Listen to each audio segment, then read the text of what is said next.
보기만 해도 살찌는 채널 외두창 직장의 이가람입니다.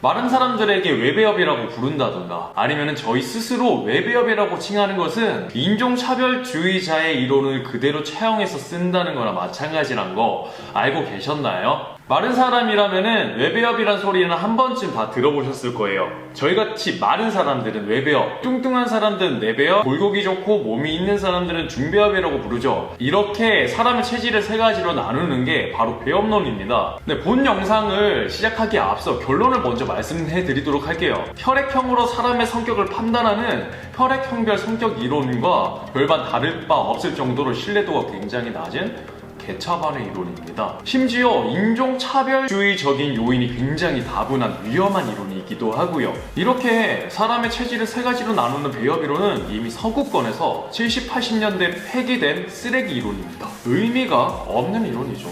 그런데 우리나라 운동계에서는 아직도 이 배업론을 진리인 양 떠받들고 있는 게 가장 큰 문제입니다. 국가 자격증 시험인 스포츠 지도사 구술 문제에서도 아직도 현저하게 이 배업론에 관한 문제들이 나오고 있다고 합니다. 이게 얼마나 큰 문제냐면은 이런 경우나 마찬가지인데요. 마치 서울대 심리학과 교수가 학생들에게 중간고사 시험을 내었는데 예를 들어서 A형의 사람들이 왜 선천적으로 소심한지 O형인 사람들이 왜 선천적으로 이렇게 활발한지를 논리적으로 서술해가지고 성적을 매기는 거나 마찬가지인 거예요. 얼마나 큰 문제인지 아시겠죠?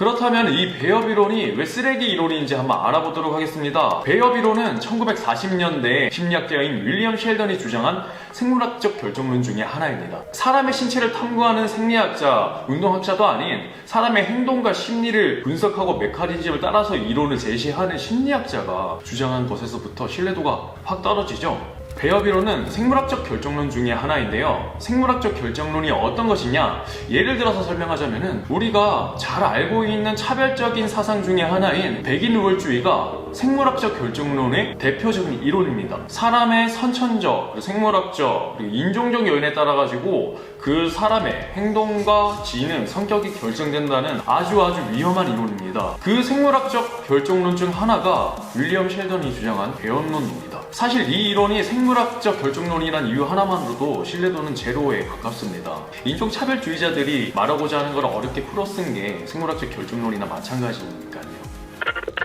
윌리엄 셸던은 1940년대에 아이비리그에 다니는 3천여 명의 대학생들의 누드 사진을 보고요.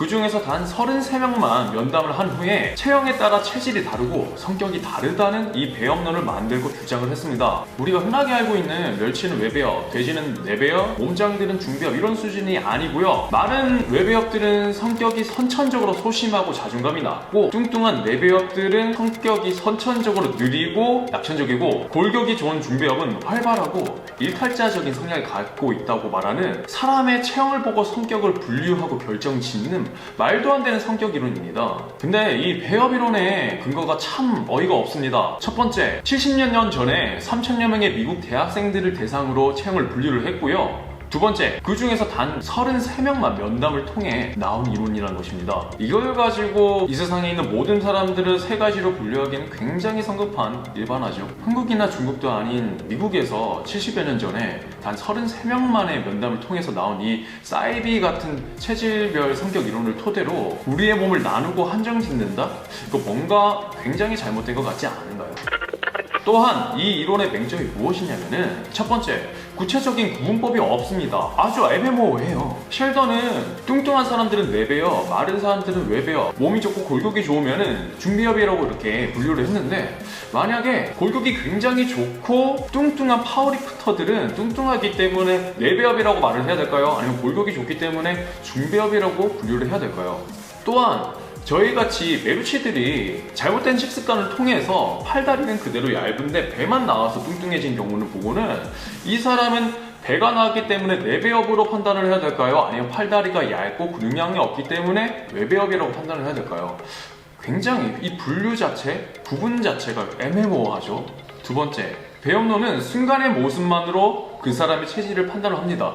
즉, 개인의 노력을 통해서 변화된 케이스는 설명하지 못한다는 것이죠. 예를 들어서 설명을 해볼게요. 제가 1940년대 아이비리그에 가서 윌리엄 셸던을 마주했다고 가정했을 때 윌리엄 셸던은 저를 보고 제가 현재 골격이 좋고 몸이 좋아 보이니까 중배업이라고 판단을 할 거예요. 하지만 저는 예전에 키가 188이고 55kg였던 누가 봐도 외배업이고 그 외배업인 체형을 가지고 있던 사람이었어요. 하지만 셸던은 제 변화된 모습을 보고 이 사람은 중배업이라서 성격이 굉장히 활발하고 일탈자적인 성향을 갖고 있겠구나 라고 이렇게 판단을 할 수가 있겠죠. 또한 헬스보이 출연한 전형적인 내배업 인생을 살다가 운동을 통해서 호리호리한 몸을 갖게 된 권미진 씨를 마주한다면은 윌리엄 셸던은 이 사람 분명히 외배업이니까 소심하고 자존감도 낮은 사람일 게 분명하다 이렇게 판단하지 않을까요?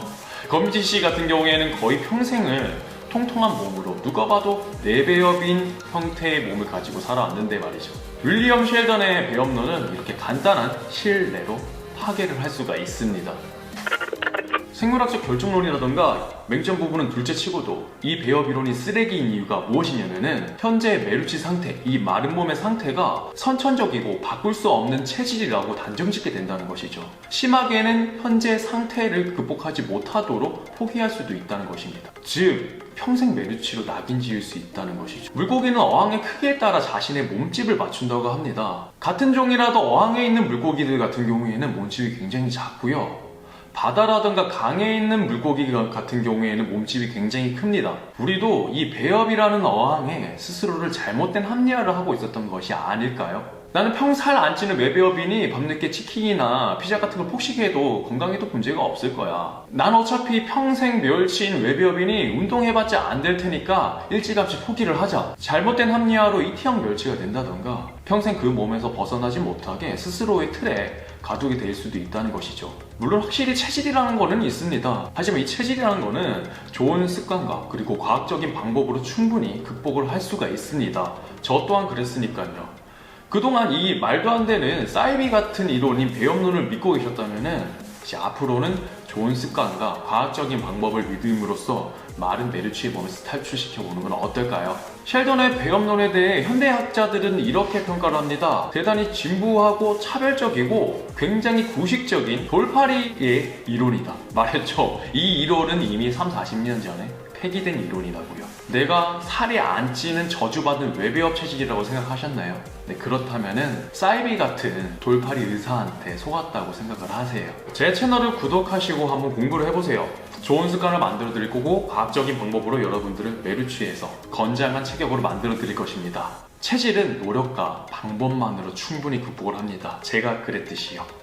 네, 오늘 배업론에 대한 영상은 여기까지 하도록 하고요. 다음에 좀 더 양질의 영상으로 여러분들에게 찾아뵙도록 하겠습니다. 네, 여기까지 보기만 해도 살찌는 채널 메루치 형식장의 이가람이었습니다. 감사합니다.